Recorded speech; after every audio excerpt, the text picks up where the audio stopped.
Not to say that Shedeur was not good today. Honestly, Shedeur, I thought he responded in a really good way because the thing is, somebody tell you right before practice, hey, by the way, you're not running with the ones today. Only day you're supposed to be with the ones, you're running with the twos. That's Garrett Bush. And dog, read that again. Shedeur Sanders was scheduled to be with the ones today. That was his day. And somebody in that building decided, nah, not anymore. And didn't even give him a heads up until he was already walking onto the field. Deshaun Watson had his best day at camp so far with nice passes to Casey Concepcion, Jerry Jeudy, Denzel Boston, and more. He played with confidence and was more accurate than any other day. 7 touchdowns, 17 of 20. That's the stat line getting read off on Speakeasy, straight from Mary Kay Cabot's report. And on paper, that's the best day Deshaun Watson has had since he put on a Browns uniform. Great story, right? Guy fights back, guy earns it, guy proves the doubters wrong. Except there's a thumb on the scale for Deshaun because they want to try and get something out of the contract, whatever. But thumb on the scale isn't the whole body on the scale. There it is. That's a Browns insider on camera saying the quiet part out loud. Not Deshaun earned it, a thumb on the scale for a guy making $46 million a year, whether he throws a single competent pass or not. So here's the question I need you to actually sit with before you scroll past this video. Is Deshaun Watson winning this job, or is he being handed it? And is Shedeur Sanders getting set up to lose a competition that was never really a competition in the first place? Drop your answer in the comments right now because I want to see this thing split 50-50 by the time we get to the end. Because here's what actually happened on day 10 of Cleveland Browns training camp, and none of it happened by accident. Shedeur Sanders was supposed to be with the starters. That was the plan, that was the schedule, that was what Todd Monken told reporters before practice even started. Then, sometime between that conversation and the first snap, somebody flipped it. Deshaun Watson got the bulk of the first team reps instead. Shedeur got bumped down to the twos. And the guy finding out about it wasn't some anonymous training camp body. He's the most talked about quarterback prospect in the entire league right now. And he found out he'd been demoted in real time, in front of everybody, with cameras rolling. And it wasn't a quiet practice either. This was day 10, physical, chippy, the kind of day where guys start settling scores. There was an actual scrap on the field. Offensive lineman Spencer Fundo ended up on the ground with a defender after getting talked to mid-rep and telling him in so many words to stop playing with him, and they lined up and went right back at each other the very next snap.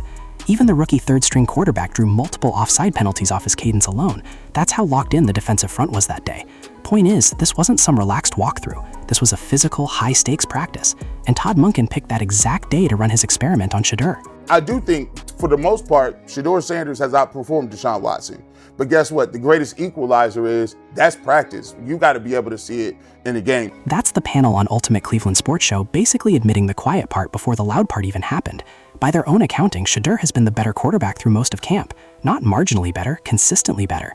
And their answer to that is essentially, sure, but that doesn't count until it happens in a real game, which is a fascinating standard to suddenly apply the exact week Deshaun Watson decides to have his best practice of the summer. Now, to be fair, it's not like Shedeur's been perfect either. The knock on him all camp has been procedural, not arm talent. Getting in and out of the huddle, getting everybody lined up before the play clock dies. There's been delay of games, there's been the occasional pre-snap mess, and even the panels that are firmly in his corner admit that stuff has to get cleaned up before week 1. But here's the thing about procedural issues. Those are coachable. Those are day 11 of camp problems, not empty the tank on draft night problems.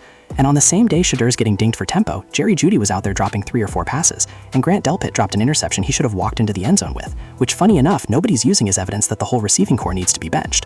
You want to know how Shedeur handled getting yanked off the ones with 0 warning? So they threw him a curveball, but you could tell he was pissed. Yeah. The way he was threading that needle, I'm like, okay, he locked in. He got mad and then he cooked anyway. 11 of 16, 2 touchdowns, working with the twos, against backup defenders who aren't exactly the Ravens' front 7, sure, but still. That's not a guy who folded. That's a guy who got told, actually, no, you're not the guy today, and responded by playing tighter, not worse.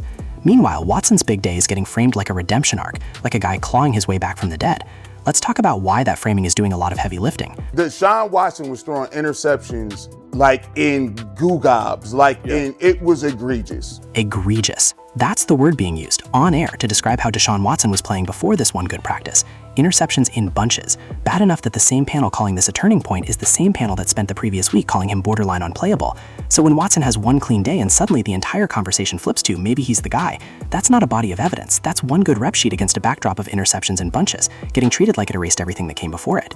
And look, I'm not going to sit here and tell you Watson didn't earn that specific practice. He did. 17 of 20 is 17 of 20. But one practice against your own defense in shorts half the time is not a body of work. And the second that becomes the deciding piece of evidence in a quarterback competition that's supposed to be about a full training camp, something else is going on underneath it.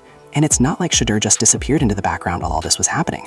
Working exclusively with the twos, less continuity, less familiarity, he still went 11 of 16 for 2 touchdowns. And on top of that stat line, Garrett Bush's crew flagged a separate throw from Shedeur that Grant Delpit flat out should have intercepted and didn't. One more defender leaving a play on the field against him that nobody's counting when they tally up who won the day. Here's the turning point, and it's not the stat sheet. It's the why behind the switch. Everything will be as it had been. It was Shedeur's schedule day to go with the ones. Right before practice, he put a little switch on it. I think it was to really see how Shedeur Sanders would kind of respond to that little bit of adversity. Sit with that for a second. Todd Monken told the room before practice that nothing was changing. Then he changed it, on purpose, right before the ball was even snapped.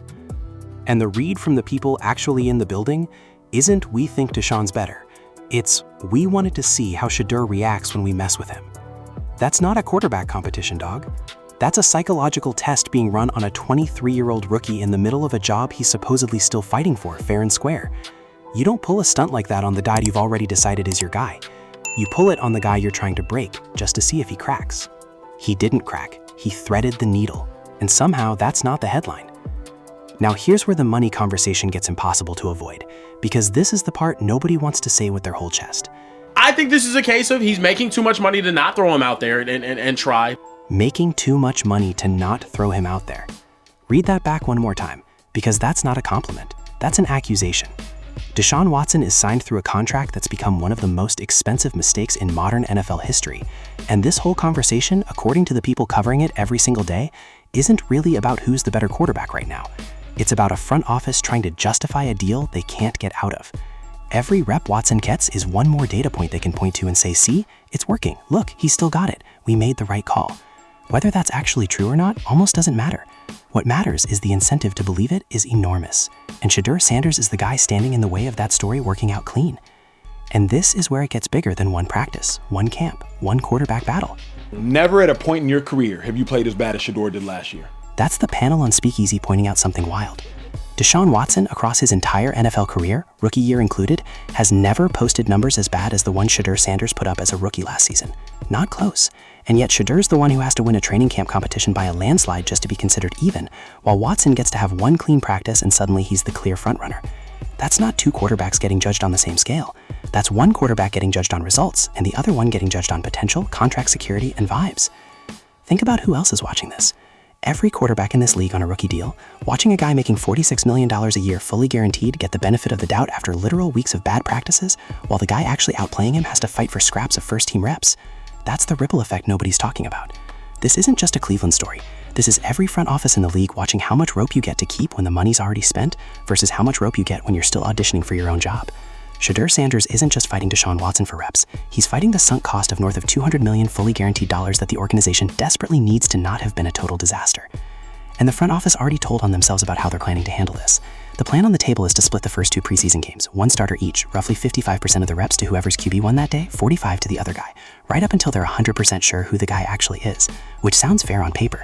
Except remember, Deshaun Watson hasn't taken a real live snap against another team's jersey in almost 2 full years. He got hurt, he sat, he rehabbed, and now he's about to get handed a real addition off the back of one clean practice against his own guys.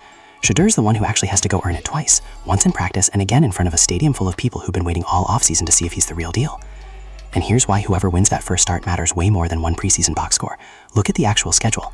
Tampa Bay in week 1 with all the drama going on down there, that's winnable. Carolina after that, winnable. Then it gets ugly fast. Pittsburgh's a likely loss, the Jets are winnable, Baltimore's a likely loss, and Tennessee's winnable. Realistically, whoever's starting quarterback in September is looking at a stretch where the Browns could be sitting somewhere around 4 wins and 5 losses by week 9. Maybe better if the ball bounces right.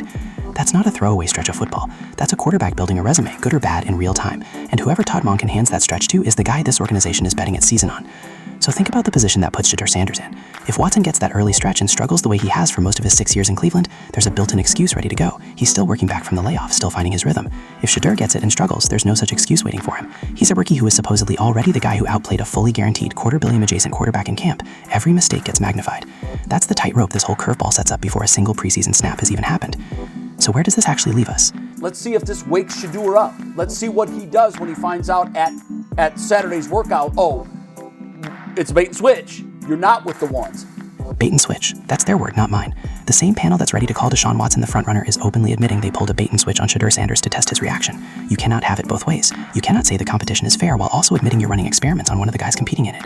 Here's what we do know for sure. The Browns have said straight up they're planning to split the first 2 preseason games, 1 starter each, and by the time you get to that Thursday night dress rehearsal in week 3, we should actually know who's QB1. That's the real finish line here, not one practice on a random Wednesday in August. Everything before that is noise, leverage, and a whole lot of people trying to shape the story before the story's actually been decided. And that's really the trap in all of this. Every single practice between now and that dress rehearsal is going to get treated like it's the whole ballgame. One good day for Watson and it's clear frontrunner. One bad procedural rep for Shedeur and he's not ready.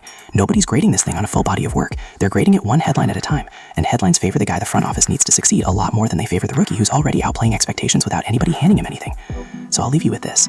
Deshaun Watson had a great practice, nobody's denying that. But a great practice against your own scout team defense set up by a coach who just admitted he was testing his other quarterback psychology isn't a coronation. It's a data point, sitting inside a much bigger story about a franchise that's desperate for a $46 million contract and not be the biggest mistake in franchise history. Shedeur Sanders didn't lose anything today. He got tested and he passed. The only question left is whether the people making this decision actually care. You already told me in the comments what you think. Let's see who's still saying the same thing after that week 3 dress rehearsal.